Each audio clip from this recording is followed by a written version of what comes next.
The Archetypal Tarot Podcast explores universal human patterns, called archetypes, by investigating the major arcana of the ancient tarot. We recognize these archetypes because they are present in our own life stories, myths, and culture. Each card represents a stage of the journey for understanding the greater story of our lives.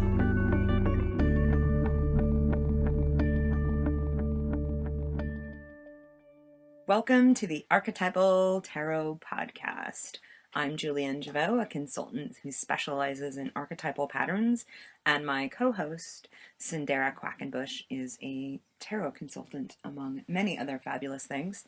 And today we are delving into card number 10 of the major arcana of the tarot, and that is the Wheel of Fortune. And as always, we are taking these cards and looking at giving them a fresh modern look, something beyond superstition, which is going to be important for today's card, and just looking at them as a part of our lives. These are memes and myths that we can look at, see in our lives, and hopefully make use of these stories and patterns and to improve our lives, to see kind of where we are, and hopefully get a little bit of depth knowledge and fun, which might be happening today as well.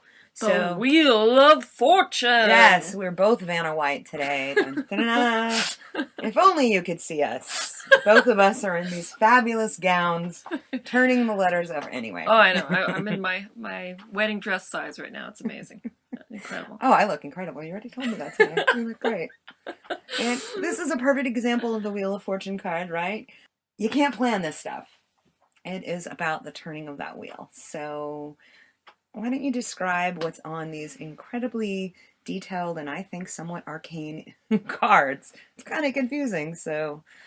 Yeah, there is a lot of symbolism going on in the classic Wheel of Fortune cards. We'll take a look at the good old Marseille's deck here, and we've essentially, we see a wheel here with 6 spokes, and we have an ascending creature on the right, to the card reader's right. Looks like a dog or a monkey ascending this wheel. And then at the very top, we have the Sphinx guarding up there with a little sword and crown, making sure none of us transcend the wheel. And then going down to the left side, heading on its way down, with trepidation perhaps, is another monkey-like figure.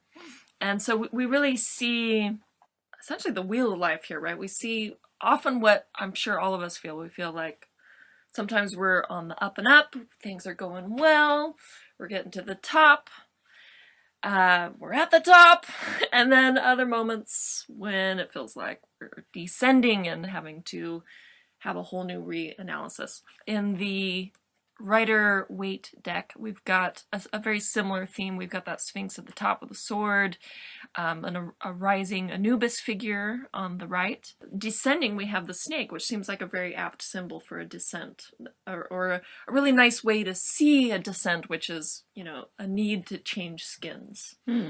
What often Julienne and I find is that these cards, our own lives will mirror perhaps something, and I'm coming up on this week of my birthday, entering into, I feel, the Saturn Return time, so I feel a very Saturn Return-like quality in these cards. That's what it's meaning for me at the moment, or for our readers, any period of time where you're sensing a big change, a big transition, a turning of the wheel, some new life being injected into maybe something that felt dull and lifeless, that things are having to change. But it's often seen as a very fortunate card to have come up in the tarot. So that's good to know.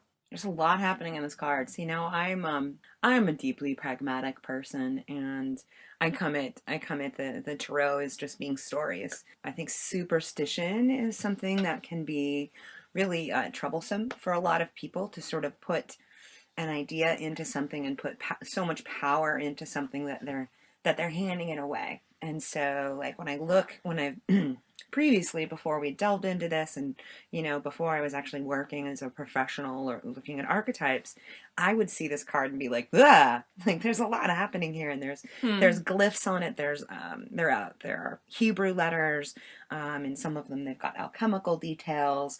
This just really seems to be rich in a lot of things and kind of scary, but also sort of like, what's happening? There's clouds and there's this wheel. And I think it's fun to kind of take a look at this from our everyday level of, yeah, there are going to be those times when we are just, on the top of that wheel and going, and it's as if nothing can go wrong. That those days where you're just able to like move along with things, stuff starts coming at you, and then there's the kind of bottom of that wheel, the other part of that cycle where things are being sort of taken away from you instead of given to you, and what do you do with that? And I think both, one feels good, the other one not so good, but seeing as both as being really, really important. And a lot of people look at this card as karma, what comes around goes around. So we have a lot to delve into, and we'll talk a little bit about the gambler maybe later. But Cyndera, you had a couple of things that you'd picked up on with the Wheel of Fortune, and about experience and existence and moving on, the number 10. Why don't you tell us a little bit about that? Oh yeah, we should touch on the symbolism of this significant number of 10. So this is the first time we see a double-digit number in our tarot journey. So this is, of course, with numerology and so forth, this is very significant and must be noted that there's a sense of completion here. Whenever a 10 comes up in the tarot, whether it's in the minor arcana or major, that there is something has completed itself and come into its a certain wholeness in this stage. It's also signaling a new phase, a new epoch of awareness. So that's great to keep in mind with this card, and so it also points to why this is also a wonderful card to see pop up in your spread. Is you can ask yourself and give yourself a little pat on the back about what has come to completion for you, and what has been a job well done, or what have been the lessons learned. And touching a bit on what this means for our hero, our hero's journey. He's come from, he's just come from taking a little time out with the Hermit, having a chance after maybe some of those sobering realities and objectivities presented by the Justice card. He went in, he self-reflected, and he's come out with some new insight, just like how we are when we take some time to get close to the center of that wheel. We look in what keeps us steady and strong in our lives, and where do we want to move out from in the next phase. And so at this point, the hero's really ready to chance life in a new way, to take a new spin on whatever set him out on this journey. What would you like to add to this phase of the hero's journey? Yeah, the image, the story that comes to mind is, coming out of this, I always imagine the hermit in the woods. So you're coming out of the woods, you've had your contemplation time, and sort of, you've found your own light through all the troubles and travails that you've been through so far. And there's this sense of sort of like freedom and without expectation. And I think that sort of getting centered again lets us let go of all these giant expectations maybe that we've had and just gone through, and that maybe we've been, whipped around, so much by the wheel of life that the Hermit has kind of let us, just chill for a little bit. And I see the image of the Fool going back out of the forest, maybe into a clearing or where it's bright, and just being like, all right, I don't have any expectations. Go left, right, doesn't matter. Goes one direction, and it's as if, when at the top of the wheel, wandering along, someone goes, hey, are you thirsty? Here, have something to drink. And, they go to the next place and they're like, hey, how you doing? And people just start, it's like they become the lucky winner of everything. Or they decide, hey, I'm going to go over here and do that, and it's like, going into the store and having somebody just be like, you're the 10th customer, you get to shop for free, or wouldn't that be nice at a shoe store? But so it's that just being lucky. But the cool part of it is the Fool in this part of the journey in the Wheel of Fortune is without expectation. And I think there was a lot of expectation in each one of these cards, and each one of these archetypes will show you that expectation that you might have, and how those expectations can kind of clamp you down onto a specific idea. And that's not always a really great place to be, because you then become blinded to some of the other opportunities coming towards you. So I like the energy of this sort of coming out of the forest, being free, not having expectations, and just sort of seeing what the world is able to give to you right now when you let go of those expectations. Yeah, so that you can trust the universe enough to take a risk and try something new and have a new, yes, be spurred to a new aspect of the adventure. So there's a couple of things that this reminded me of this week. I got a newsletter from one of my teachers, Carolyn Mace, and she talked about 7 extraordinary days of grace. And kind of in that, she talked about Renee Fleming, who's a really incredible opera singer. And Renee was teaching 4 sort of her students. And she had reflected with her students that, as they're practicing and they're hitting those notes perfectly, that she told the story of having seven days of excellence every year. And I know 7 seems like a small number, but just go with me here. So I want more than 7. Don't we all? Trust me, you'd be completely bored if every day was absolutely perfect and you got everything you want.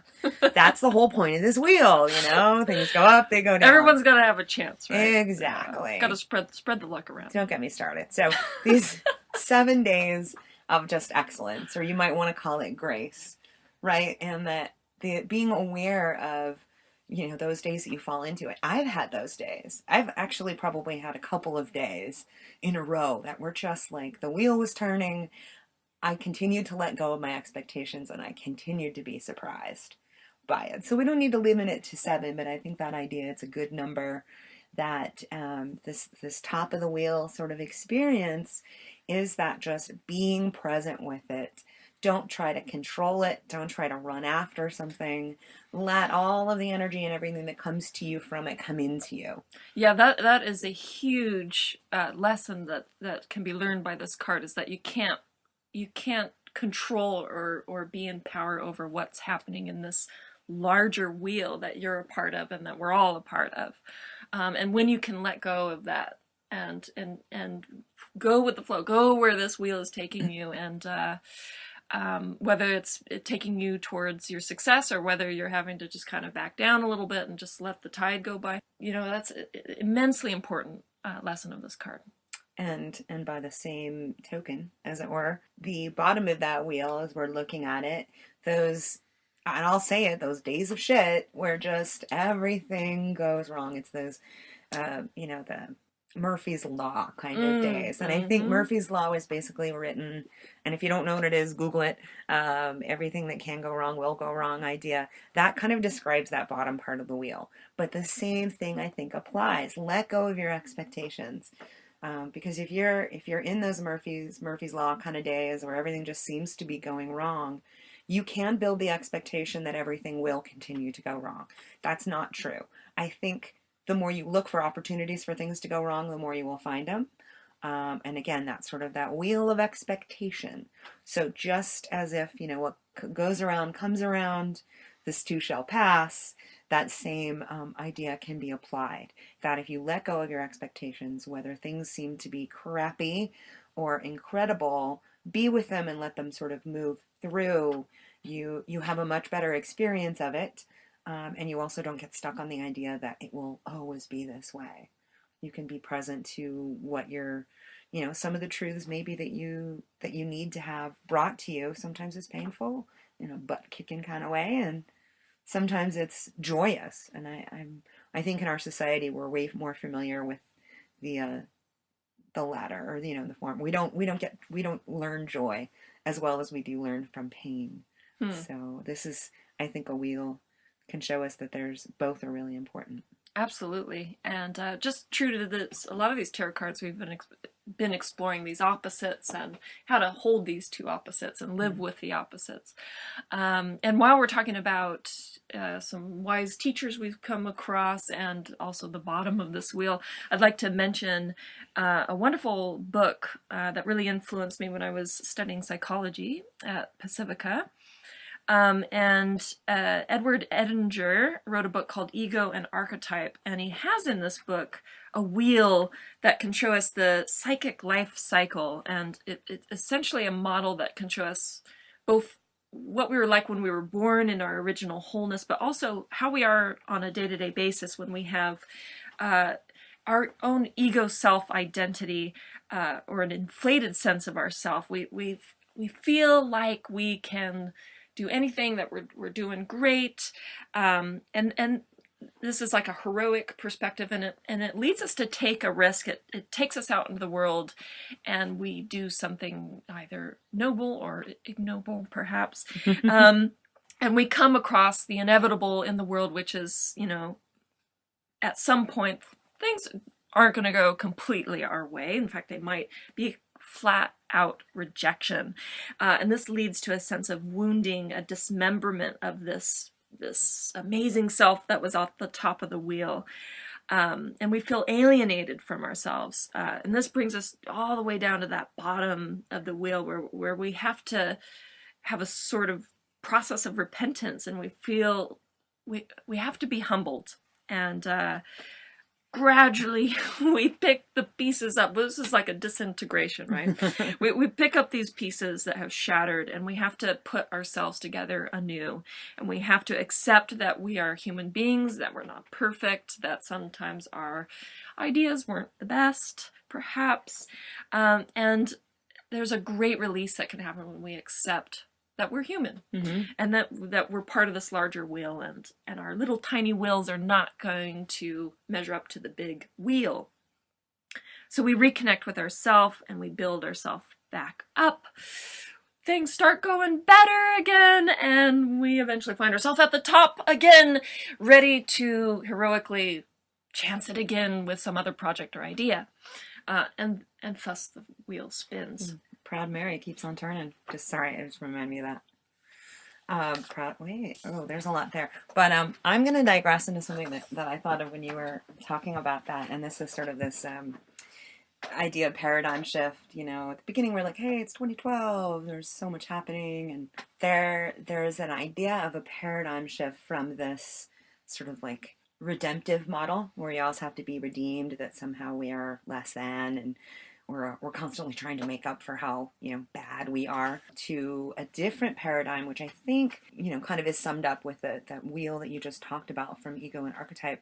But it's a shift from this linear, you're bad, you need to make up for that and redeem yourself, to a paradigm of more about it being an evolution. And since that wheel just sort of keeps turning, it isn't just about like getting redeemed and starting over. It's really, I look at that as being about evolution in terms of when things go wrong or we make a mistake. It's really a larger model to say, oh, I'm learning here. And the only way you can quote unquote lose is if you don't find the lesson and the gift that you might not have gotten had everything gone perfectly, had you made the quote-unquote perfect decisions, and the true connectedness that one can get to when they realize that they are human.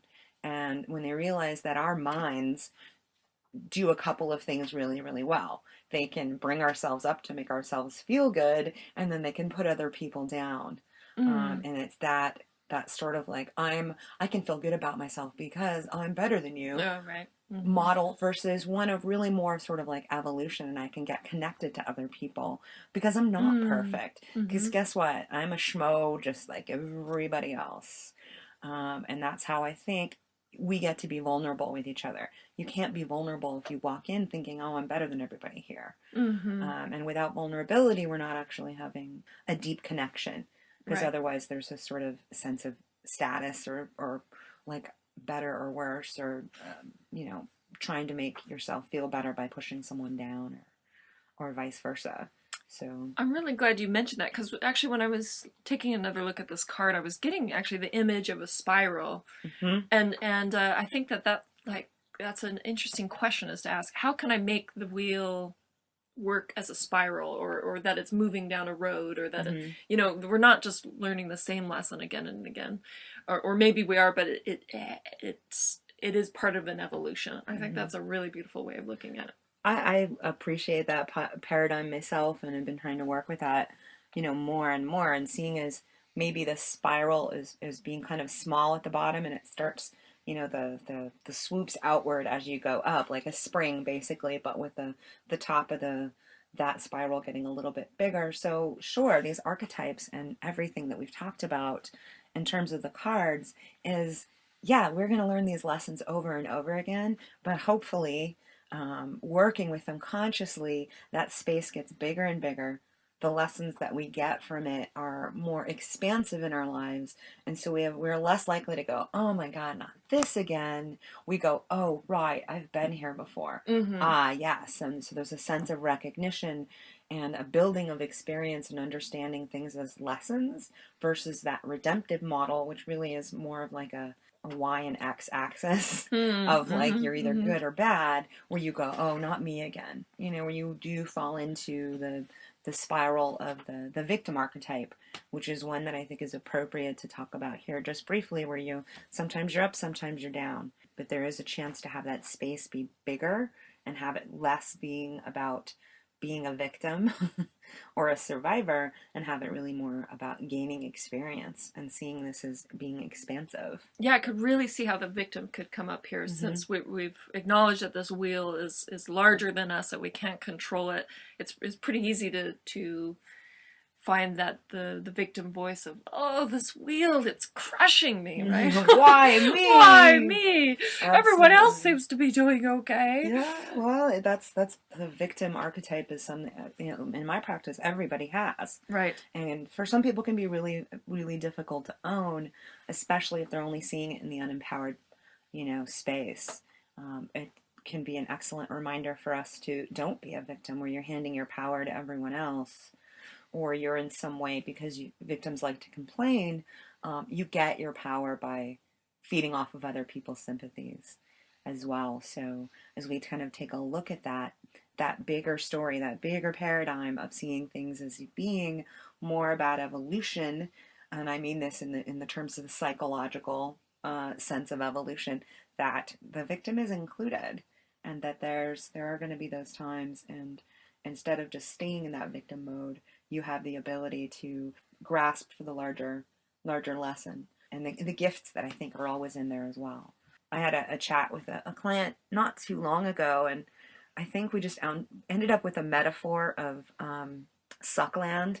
And I think the bottom of this wheel is what we were calling Suckland. We just, all these things are happening in our life, and it was like, and it was really just sort of victim energy kind of happening.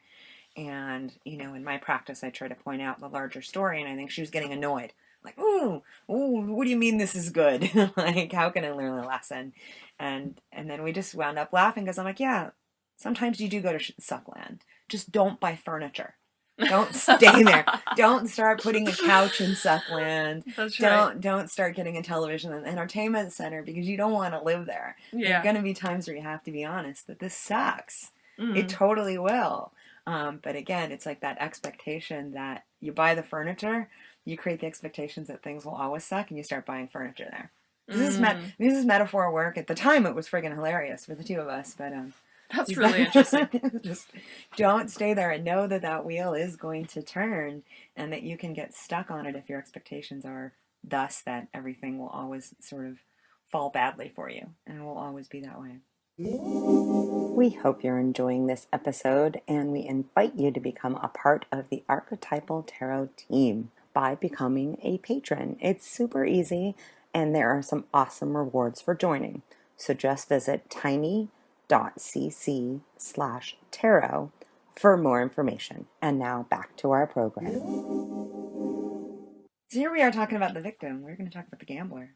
I know. Well, I'm so glad the victim presented him or herself, because it's absolutely relevant. But since you mentioned it, let's talk about the gambler. So we can discuss. So I want to make clear for our listeners that, if this were to come up in a tarot reading or something, we wouldn't necessarily connect the Wheel of Fortune to the gambler necessarily. But I maybe in a shadow aspect, if you're getting addicted to chancing that wheel and continually risking in a way that becomes detrimental, then perhaps that's the Wheel of Fortune reversed, or in a shadow aspect.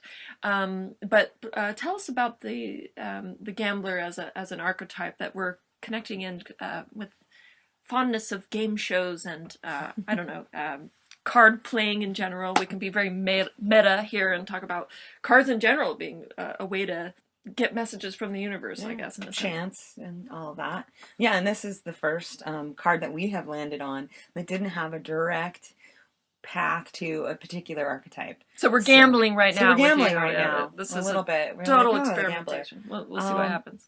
Well, the gambler in and of itself, as you all, I mean, it's a pretty easy one for everyone to recognize. Somebody who's a risk taker, somebody who follows their gut, their hunch, their intuition, and just goes with it. And they have the ability to hold that risk.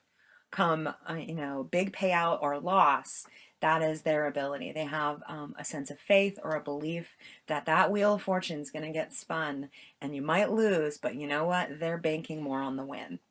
And this week, actually, This American Life had a great episode all about gambling, and it was about card counting and the blackjack. So if you guys are out there, we recommend that podcast. So it really covers the sort of the gamut of what the gambler is about. Do you think they could recommend our podcast? Do you think that's possible? Yeah. Really? I highly recommend This American Life podcast. If you haven't heard it, you should check it out. And Ira Glass will recommend us. But right. See, again, you can't plan this stuff. This is the Wheel of Fortune. We're kind of bringing it all out here. But to get back into our gambler friend, there is something very dramatic about the gambler. And somebody, I mean, it could be, I've known children who have the gambler archetype, but they're just risk takers. They'll try it. It's for the experience of doing it. They trust their intuitions. And getting back to that idea of expectations, they might have an expectation that they're going to win eventually, but in that moment, they let it go. I think that's sort of the superpower of the gambler, of just letting go of that expectation of like wanting to win, knowing you will eventually, but in that moment when you spin that roulette wheel or you buy that piece of investment property, you just have this faith and this, you let go of an expectation. You're like, here's what's going to happen. Like I'm just going to be in this moment, which can be really, really great.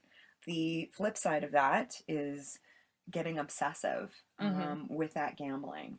And my theory, and I can't tell you this is backed up in anything but Julienne's theory and experience, is that there's that sense, the momentary sense of freedom when you just let go. That can be addicting. Because we don't really experience that much in our lives because we're kind of taught to nail all the details down and get it all right and have it all down. But that moment when the gambler is just letting those metaphorical dice go, that's kind of that you're being in the present moment. Yeah, you're just totally. there. And in the shadow, you get addicted to making these dangerous risks. It can be, with your own money, literally in gambling, or just not caring about the consequences after something's happened, and completely letting go of their sort of groundedness in how their behavior affects them and their families. And again, that podcast about blackjack, it's called For This American Life, it's a good one to listen to if you want to know more about the gambler archetype in people. The neurobiology of it, everything. It really has a lot to do with how we can habituate something into our minds and into our brains that says, I'll win again, I'll win again, I'll win again. So taking that into consideration, sort of that balance of up and down. I had a synchronistic dinner with a friend of mine who definitely consciously acknowledges the gambler archetype within himself, and he spoke about this addictive quality and a habit of identifying the wins or losses with how he's doing, and he described it as getting one up, getting something more than what he deserves, or feeling he deserves more, and being able to get that through the experience of gambling, and feeling really quite being powerful when you win. It's just like a godlike feeling when you win, and that can be very, very addictive. Of course, the flip side of that is what happens when you lose. You feel really, really, really awful, because you can never win enough, but you can always go down to zero. And that's why my mother always said, if you go into a casino and you play one of those slot machines and you lose, consider it the best gift you will ever be given. Because winning starts the addiction. Yeah, that's true. I grew up in a gambling town. I'm not much of a gambler myself. I just joked to a friend of mine. I was like, he's like, you don't like to gamble? I'm like, no, it would be more fun for me to take that money and throw it at the machine to see if I can hit it and bounce it off the side and then pick the money up again than it would for me to actually like put the coins in. But in terms of this stage that we're at, this expansive, to kind of bring it back to the wheel, just having that, knowing that this idea of the wheel of fortune, this things, what goes around comes around, the fact that there are going to be periods of sudden events and unpredictability and cycles, having awareness of that is a part of life, and that whether you're stuck on the upside or the downside, that things will always keep moving. The only thing that I think can keep us sort of like stuck in misery is our own sort of ideas about that. The fact that something went wrong and we attach a bunch of stories to it, that can kind of keep us in that miserable state. And the same thing for the joyous things. We start creating a bunch of stories around why we're so joyful. Those stories don't always help us. Mm-hmm. Knowing, if we stay with them and we insist that always be our new reality, and that we kind of narrow it down to it's only this or this. So this is a balanced card. It's the 1 and the 0. So we have... That's right. We have a masculine number, the 1 standing right next to the 0, which is a feminine number. Great. So let's talk about films. So essentially in any film, you can see the Wheel of Fortune at work, right? You've got your main character, your hero, who chances, takes a risk perhaps, and watching any film, that hero will be humbled in some way or another and will hit the bottom of that wheel and have to build themselves back up again, to create a new identity or to start a relationship or whatever it takes. But we have a couple that we've thought of specifically here. Sure, they have a lot of gambling sort of themes to them. Catch Me If You Can, with Leonardo DiCaprio and Tom Hanks, is it? Yes. That's a great movie to see. Just the gambler archetype, this risk taking. Also the puer aeternus, which is the eternal child archetype, because he's really just all about freedom and movement. And he himself, when you watch this film, I think it's a well-made film too. It's entertaining, but it is a perfect sort of example of the moving of the wheel of fortune, and how he, in to the detriment of other people, notably in his life. And he really learned this sort of ideas from his father, but just that continuous wheel and how he just keeps going. He's letting go of expectations, and basically it's about a check forger, or he just impersonates all these people, and he's he gets a away doctor. with it. He becomes a airline pilot. Airline pilot. Like, how did he pull those ones out? I can't even see the sight of blood without wanting to faint. So exactly. I don't know how he did that one. So I mean, he's a shapeshifter. There's a lot of other archetypes, obviously, in this film, but that's a fun one to look at in terms of the wheel of fortune.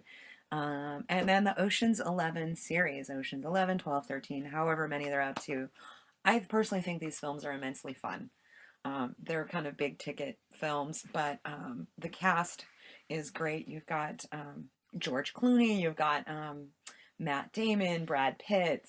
Oh my God, this is so many incredible, fun actors. And they're a romp. They are about that sort of spinning of the wheel. In one, they're always about a caper. That's the thief archetype, but it's this sense of camaraderie, and that when the wheel of fortune turns and they're all up, they all get the payoff. And when the wheel of fortune sort of turns and they're underneath, they're all in it together too. So I think I like that idea of that sense of community and loyalty that all these characters have with each other. So those are good examples of how everything can kind of work, how we're never on this wheel alone. We always have other people sort of around with us, and we can connect to people. And no one would ever want to watch a film if everything went completely right, nothing went wrong, and no one was challenged. Yeah, that's absolutely right. Conflict is essential. Not even a Care Bears film, not even children's films. There's always got to be a little bit of grit. The stakes are high. Yeah. So cool. That was fun. What else can we do that's unpredictable? Oh my! I just ruined it by saying it, but oh well. Oh, I know. There's some stuff happening pretty soon though. So, yeah. So, speaking of the unpredictable and the trickstery element in life that always throws in a added wrench into your wheels at times. Come celebrate the Trickster at the Trickster Salon, which is a wonderful thing that I attend monthly.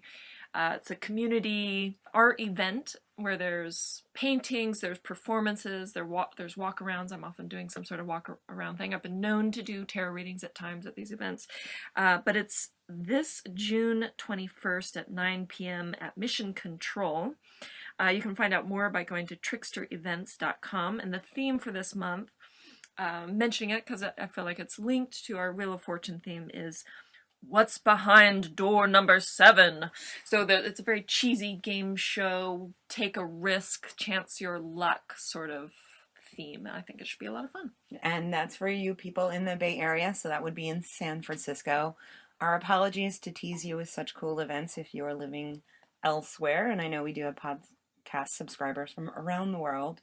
So, but if you're in the Bay Area, June 21st, 9 p.m., check out tricksterevents.com. That should be a lot of fun. I hope to make it there as well. And that's also on the, we're in our summer solstice that night as well.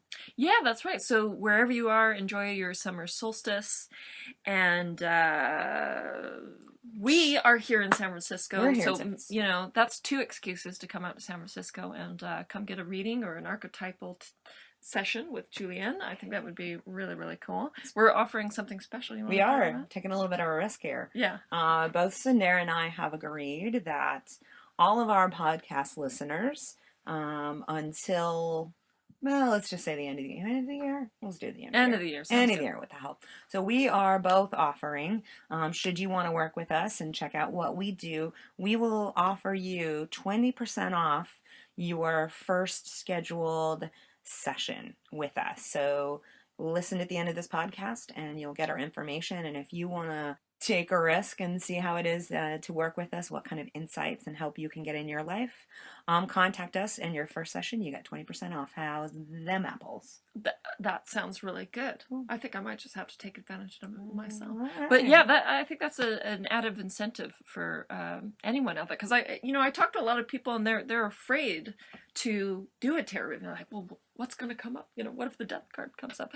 So that's a whole. Your stuff's not like that at all. It's not all voodoo. Exactly. Yeah, it's really not like that. It's a really just wonderful way to draw out your own wisdom, to clarify a specific question in your life, and for you as well. It's not superstitious, your work at all. And again, that's when we talked about at the beginning of the podcast. Yeah. I'm really aware of and beware of superstition. I think calling that knowledge and that wisdom back to yourself is what it's about. And the second you start sticking on these other things on the outside, you're really going to lose your center and your equilibrium, and you're going to start doubting things. So superstition, schmooperstition is what I have to say. That's right. So, don't be afraid. So we are now ending our last podcast until we believe September. We're going on sabbatical, and we have one more little baby podcast for you that we're going to put out in a couple weeks, but we will see you all again, see you, hear you, be with you in September. So we'll miss all y'all, but hang in there. We got more coming later in the summer. That's right. And if you miss us, please let us know. We'd love to hear. We're halfway through the deck now, essentially. Yeah. So, or halfway through the major arcana. So, if you have thoughts, comments, questions, suggestions for where we're going with this, and want to hear more about movies, or if you want to hear more myths, or if you want to hear more archetype-y stuff, whatever it is, more gambling, I don't know. Let us know, and we'd love to hear about it. atpodcast@archetypist.com. All right, love y'all. Have a great summer. We hope you enjoyed this episode, and we invite you to become a part of the Archetypal Tarot team by becoming one of our patrons. Our patrons are awesome. So if you're interested, visit tiny.cc/tarot for more information and the awesome rewards for joining. That's tiny.cc/tarot.